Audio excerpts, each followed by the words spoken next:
baik tu dia jadi mereka tahu radio Fiji बहुत radio Fiji रोज सुनता हूँ radio Fiji 2 देश की धड़कन. In the news tonight, Lautoka lockdown extended until Tuesday. Arrests ordered for loitering outside of curfew hours. And third cane payment to be made tomorrow. From the studios of FBC Suva, Jackie Spate. The Lautoka lockdown has been extended until at least Tuesday, as the government wants to ensure there are no COVID-19 cases left undetected. The 14-day lockdown period for the Sugar City was to end on Friday, but Minister for Health and Medical Services, Dr. Firemi Wangainambete, says they want to get the all clear before allowing movement in and out. He says while there has been no new cases recorded in Fiji for the last week, their main concern is that 4 out of the 5 cases are from Lautoka. One point of worry for authorities are inconsistencies in the movement of patient 1. Our investigations reveal serious gaps in the account provided by the first patient about when his symptoms actually began.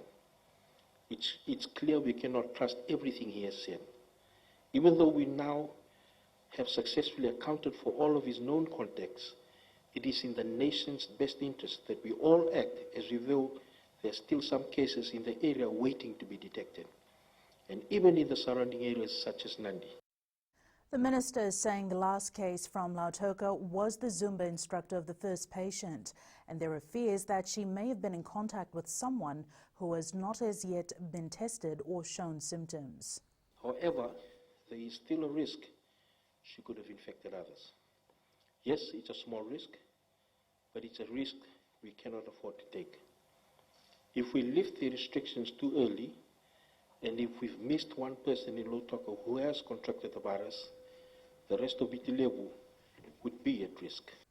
Dr. Wangainambete says most people in the Lautoka confined area have spoken about the lockdown as a hard time in their lives, but this needs to be done for the safety of all. But take comfort in knowing that these tough decisions we're making could very well spare us enormous future suffering. No one wants to see a large-scale outbreak of this virus in Fiji. That means making hard calls today that keep this virus at bay. Edwin Nunn joins us live now for more on the extension of the lockdown. Edwin, what can we expect to happen within the confined area until Tuesday? Jackie, while people within the confined area will continue to observe precautionary measures, the Health Ministry is using this as an opportunity to ramp up operations within the restricted zone. Up to 30 teams will be deployed tomorrow they'll be deployed as mobile clinics to reach as many people as possible. The idea is to screen everyone in Lautoka, engage with people and raise awareness on hygiene, and most importantly, to find out if there are people with symptoms of COVID-19 within the confined area who have not come forward. While the minister stopped short of confirming mandatory screening for every individual, he did confirm that the teams have been instructed to visit every corner of the confined area to engage with Fijians. Jackie.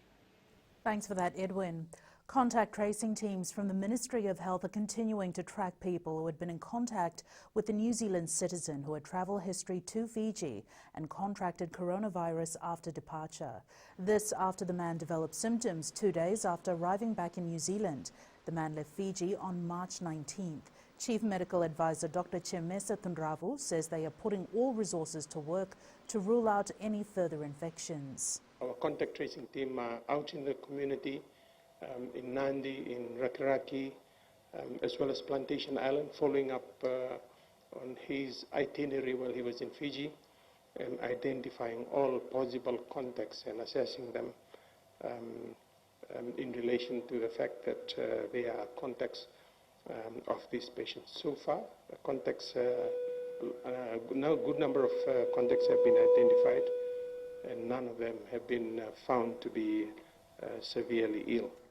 The current COVID-19 crisis poses heightened risk for the Fijian economy. The World Bank, in its latest report, titled East Asia and Pacific in the Time of COVID-19, says Fiji's short-term economic outlook is uncertain. It says this is dependent on the length of crisis, the severity of the disruption to the global economy, and the impact on tourism, which is the mainstay of the Fijian economy. Koroi Tandalala has the story. The impact of COVID-19 is one of the most severe seen in the recent history. The uncertainty coronavirus gives a vague picture of Fiji in the short term, and already it is forecast that our economy will contract in 2020 but return to trend from 2021 onwards. Growth models show the economy strengthening to around 3% in 2021 to 2022 if the COVID-19 crisis is contained. It says this will allow the global environment to improve and tourism to remain robust, and assuming public investment increases and the private sector gains momentum. Furthermore, it is anticipated the modest outlook for import growth and an uptick in tourism and remittance inflows should keep international reserve at a comfortable level. It says this should keep the current account balance below 5% of GDP over the medium term. However, the current risk is what is concerning COVID-19 has already started affecting Fiji's economy, particularly tourism, which is the country's primary industry, with a combined direct and indirect contribution of GDP estimated at 38%. Tourism being our backbone has largely contributed to the pause of growth. The report also reiterates what government has been talking about, and that the Fijian economy is particularly vulnerable to downside risks stemming from slower growth in major trading partners. It adds that these could impact tourism, remittances and export receipts, adding that natural disasters are a constant threat, and delays in structural reforms aimed at mobilizing private investment would also contribute to slower growth and a higher debt to GDP ratio. Fiji's poverty impact due to COVID-19 is also difficult to estimate due to this uncertainty, says the report. Koroi Tandalala, FBC News. Police Commissioner Brigadier General Sitiveni Gilio has directed officers to arrest people found loitering in public places outside the curfew hours. The Prime Minister and the Ministry of Health have continuously reminded Fijians about physical distancing and urged them to stop unnecessary gatherings, but this is being taken lightly, says the Police Commissioner. Lena Rees with the details. Despite several reminders, over 100 people have been arrested in the past 2 days for breaching the curfew rules. It is important to understand that they're not only putting themselves at risk, but more importantly, putting others at risk. And that in itself is unacceptable. Last night, 18 arrests were made in the Western Division, 12 in the Southern, 10 in the Eastern, 5 in the North and 4 in the Central Division. These people were unable to provide proper documentation of authorization from their employers. All 5 divisional police commanders were this morning directed to also start arresting and charging people loitering outside the curfew hours of 10 p.m. to 5 a.m. Meanwhile, damaging of public property during this time is another issue of concern. The hand sanitizer dispensers placed around the Suva bus stand to help in the fight against COVID-19 has allegedly been stolen. We saw people coming in, looking at the sanitizer. They came with small bottles to fill it up. Some were trying to remove the whole setup to take it home. SEC is working closely with police to have this issue addressed. We are working very closely with the police, and if we see that there's an intentional way of damaging being done, then if we apprehend the culprit, we will hand them over to the police. Meanwhile, Police Commissioner Brigadier General Sitiveni Gilio is again pleading with the public to adhere to the curfew, stay out of trouble and protect the lives of Fijians and police officers at a time when physical distancing is vital. Lena Rees, FBC News. Sugarcane farmers will be getting their third cane payment tomorrow. The Sugar Industry Tribunal says in accordance with the Industry Master Award, they have certified the net share of the sugarcane growers' cane proceeds at close to $80 million, which is equivalent to $43.73 per tonne of cane. The tribunal also confirms that a guaranteed cane price of $85 per tonne, as announced by the government, is payable to growers in respect of the 2019 cane crop. The Fiji Sugar Corporation has to date paid out to farmers a total of $50.53 per tonne of cane, made up of $37.90 per tonne delivery payment and $12.63 per tonne second cane payment. FSC has advised that they will pay out $11 per tonne of cane, being the third cane payment, bringing the total amount to $61.53 per tonne of cane of the $85 per tonne for the 2019 cane payment. Up ahead, AMA assists North fishermen, and no shortage of vegetable supplies, says Minister. Details after the break.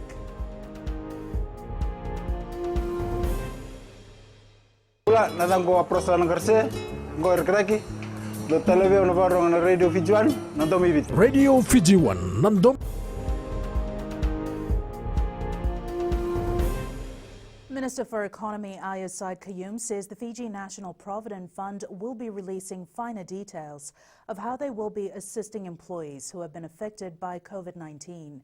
It was brought to his notice that some people were turned away by the FNPF who had gone to seek assistance. Said Qayyum says this should not have happened, adding they have held discussions with the fund. We've ironed that out, and some more guidelines in fact has been rolled out, and FNPF would be advertising those new measures being put in place. The minister says employers should also assist in the process by providing the necessary letters to show that members have been affected by the outbreak. The lockdown and restrictions put in place by authorities due to the COVID-19 pandemic has affected many people's main source of earnings. For the rural and maritime communities in the Northern Division who rely on fish sales for survival, the Agro-Marketing Authority of Fiji has become a lifesaver for them. Eleanor Tarangaivu reports. Fishing is the main source of income for the rural remote communities of Undu, Tawake and Dongotuki in the Madhuata province. The restriction on movement has meant little to no customers for these fishermen. We spend quite a lot of money, approximately $300, to take our catch to the Lambasa market. Agro-Marketing Authority of Fiji has thrown in a lifeline for the fishermen of these districts. We buy their fish for $6 a kilo flat. The fish are not graded. AMA Field Officer Avisai Tumbale is stationed at Garnibai village in Dongotuki, where the fishermen come from afar to sell their catch. Before, we would only come on Wednesdays to buy fish. Now that we are stationed here, we buy every day. In a week alone, AMA can buy up to a ton of fish. If the weather is good, there is a lot of fish. I just run short of cash. I usually get $10,000 a week to buy fish. For these fishermen, AMA has become a lifesaver at a time the country is focusing its time and resources on fighting the deadly coronavirus. I am thankful that they have come through for us. When everything else is closed, even our village is on lockdown, but we are allowing them here on the road because this is our livelihood. This is a big help, a huge burden lifted off our shoulders. Once there is enough fish, it is then transported to the AMA cold storage facility in Sausabo, then taken across by boat to Vitilevu, bound for the main AMA facility in Nosori, where it is then sold and distributed. Eleanor Turangaivu, FBC News. The Agriculture Ministry is refuting claims that there is a shortage of vegetable supplies in the main Lautoka and satellite markets due to the lockdown. Minister Dr. Mahendra Reddy says a lot of misinformation is being circulated. Pranita Prakash with the details. The current wet weather conditions have affected the supply of fresh produce to the restricted Greater Lautoka area. The lockdown of Lautoka Greater area does not affect the supply of vegetables to the lockdown area. I tell you, if we have no lockdown there, but if we have the same weather condition, you will have situation much worse. Dr. Reddy says a team from the Agriculture Ministry is ensuring there is no shortage of supply due to the restriction. We are now, AMA and agriculture staff are going out actively sourcing produce from as far as Suva to provide to the vendors in Lautoka market and the satellite markets in Lautoka. We can see when you move around in the market, the business is not slow. There are lots of fruits and vegetables on each and every stall. So I don't know where this idea of shortage started. The ministry says on the issue of hike in prices, they do not have any control over these as vegetable prices are not regulated. However, they have control over the vegetables purchased by market vendors through Agro Marketing Authority. Pranita Prakash, FBC News. Local Government Minister Pramila Kumar has maintained her stance on the revised market times. Kumar says all municipal markets will open from 8 a.m. to 7 p.m. The minister visited the Suva market today, speaking with vendors of the new operating hours. Kumar also stressed that vendors who want to sleep in the markets on Friday nights will not be allowed to due to the curfew. So now what we had now to open from outside 8 o'clock on Saturday. Right. Where the people will be before the market is open. So that's what I'm trying to say. We are trying to encourage people not to be here, not to be at Central Market. You need to be at different places. When you see a lot of people around, don't be there. Choose your time differently. That's the message we are giving. Resorts located on outer islands have banded together to ensure that essential supplies are able to reach them despite restrictions on inter-island ships. These operators rely on supply barges for food, medical supplies and other amenities.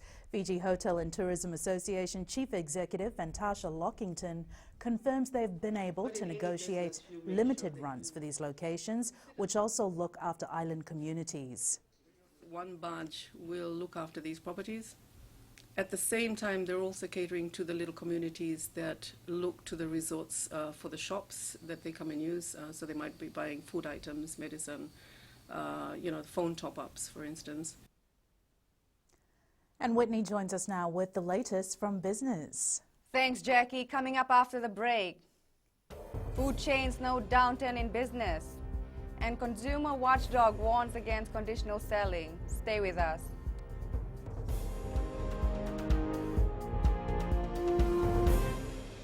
My name is Neha and I'm from Karavi, and Mirchi FM, it's hot. Mirchi FM, it's hot.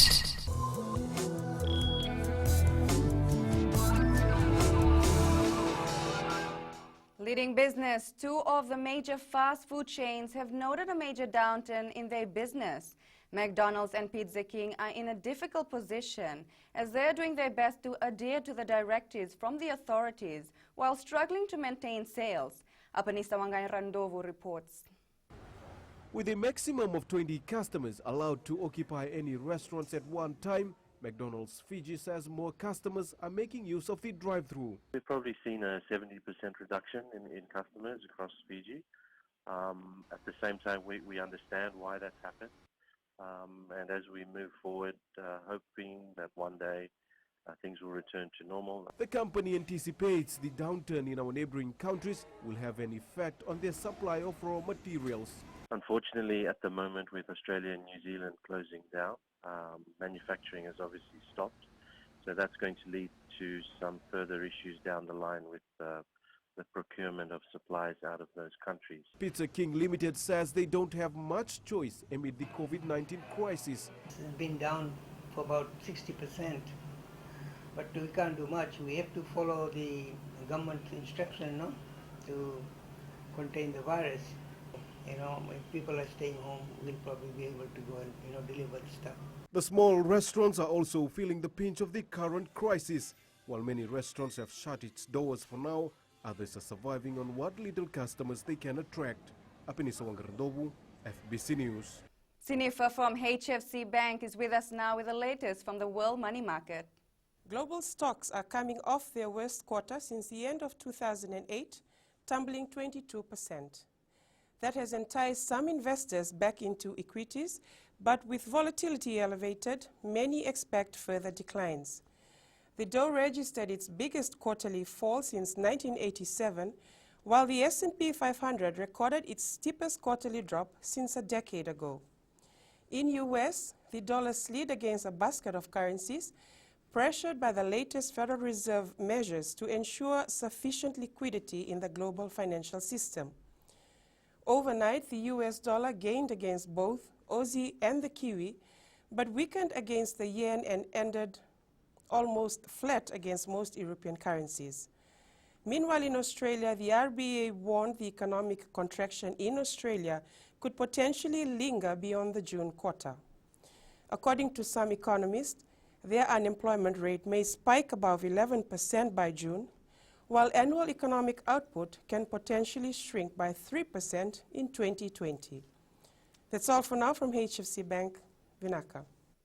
Here, today's exchange rates are set this morning. As the world grapples with the COVID-19 pandemic, it was a mixed day for our dollar. We lost ground against the Chinese yuan, the US dollar, Kina euro, and the Japanese yen.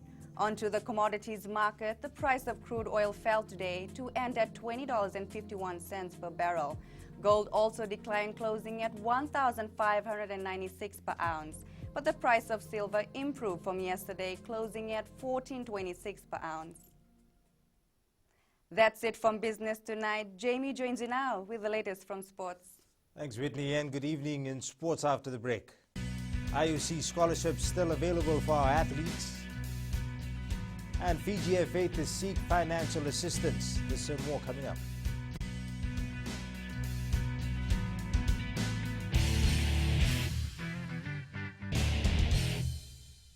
Bula, I'm Miri, I'm from Lotoka and I love Gold FM because they play all my classic hits. Gold FM, only the classic hits.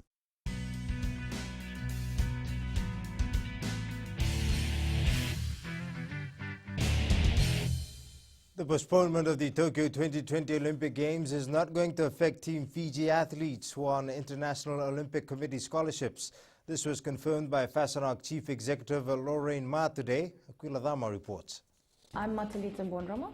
There's good news for some of our elite athletes following the IOC's announcement of the new Olympic dates yesterday. In terms of the athletes on IOC scholarship, we were very happy to be advised from the IOC yesterday, after they made the announcement on postponement, that the scholarships for the Tokyo 2020 athletes will continue. Some of our athletes on IOC scholarships include swimmer Matilitim Bonromo, archer Robert Elder, and judoka Tevita Takayawa. Team Fiji Chef de Mission Patrick Bauer is hopeful more athletes will qualify for the Olympic Games. Well, we're hoping that all sports have the opportunity to make the games. We have table tennis, and we have archery, judo, and karate.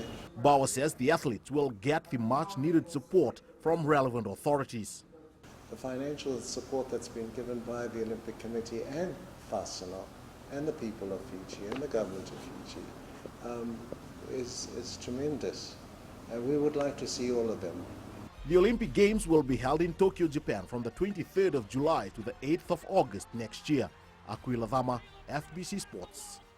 Pacific Games gold medalist Manube Tambakaudoro says shot put champion Mustafa Fall is keeping him on his toes as they vie for the Lone Athletics Fiji universality spot for the Tokyo 2020 Olympic Games. Doing really well this past few weeks, breaking the national record almost 3 or 4 times this season, and it's great to see another athlete come up and compete at the level that we're at right now. The Fiji Football Association will now be relying on funds from FIFA and the Oceania Football Confederation to take them through the year.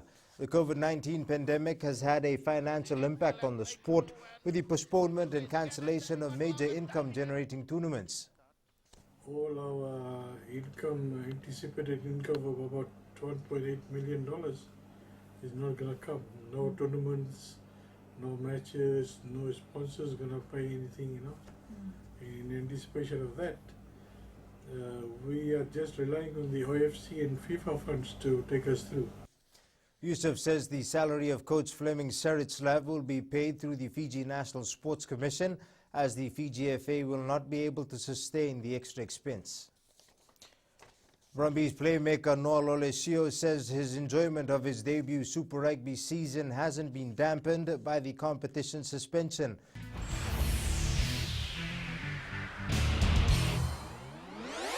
And our play of the day, while global sports is on a standstill amidst the COVID-19 pandemic, former All Black Sevens captain and World Rugby commentator Carl Tenana displays his workout routine to keep people engaged while on lockdown.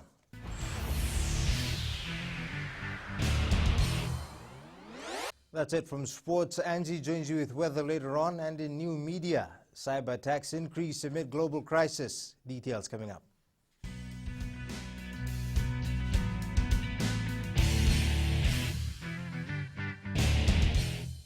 Bula, I'm Miri, I'm from Lotoka, and I love Gold FM because they play all my classic hits. Gold FM, only the classic hits.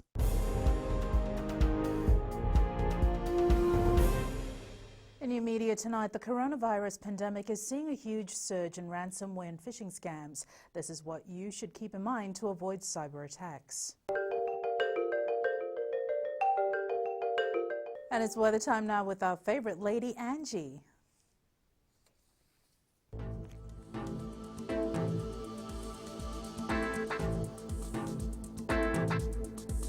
Tinam Bula, a big hello to you and to all in Kandavu or from Kandavu. Hope you're having a nice cool Wednesday with your favorite snack on the side and of course watching news. The weather menu today was very cool and just right. Don't you agree? Checking the other centers out, in the west, the day bloomed like anything, grey clouds surrounded with high chance of late night showers. Eastwards from Peck Harbour to Suva, a few light morning showers that will return tonight. And up north, cloudy and rather settled. At sea, southeast winds 15 to 25 knots, moderate to rough seas. Turning to the tides, high tide at 12:58 a.m. with low tide at 6:51 a.m. Sunrise at 6:12. For tomorrow, we have more showers in the bag, so ensure you are safe and keep warm. Tomorrow's temps, most centers are likely to be in the low 30s. If you noticed recently, their air actually is quite fresh. And looking further on to Friday, the Yay Day, there is high chance of showers being widespread and also some heavier downpour. Well, that's that. It's the weather. It's forever changing. And that's all the weather from the weather world. It's back to Jackie. Thanks so much for that, Angie. In Fijian Pulse, we asked, what is your message to those who continue to break curfew?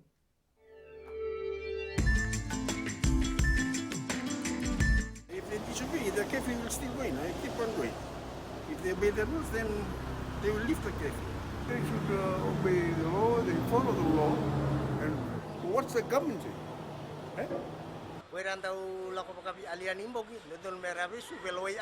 Those that continue to breach commands should be arrested and produced in court because we are trying to address the safety of all Fijians. I think if people stay home, so it's more safe for them. It's not good to break the rule, better to stay home. I think for those who are breaking the laws, they have to get locked up in the cell and get arrested and locked up in the cell.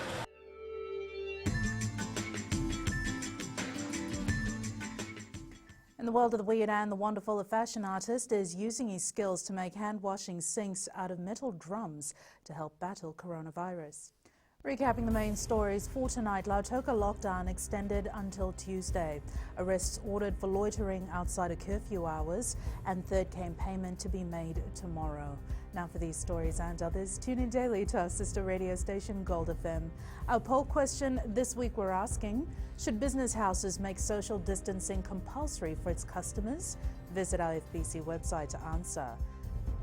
And our shot of the day, a gloomy day on Malamala Island in the Mamanuthas, sent in by Sailasa Lutanaivalu. And with COVID-19 affecting the world, if you are in any area, particularly Lautoka, send us newsworthy pictures and videos of what you're up to during the lockdown. On email fbcnews@fbc.com.fj, our Facebook page at FBC News, and our Twitter page at FBC_news. You can also use the hashtag FBC News. And before we go, a kind reminder that we are amidst a global pandemic. Please ensure to follow all advice from authorities. Also, only follow the official announcements and updates. And if you're out shopping, please be considerate. That's your news for tonight. From the team and I, stay safe, wash your hands. Bye for now.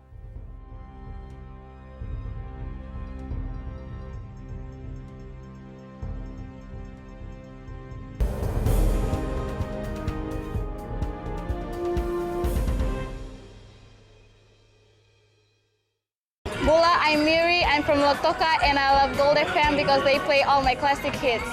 Gold FM, only the classic hits.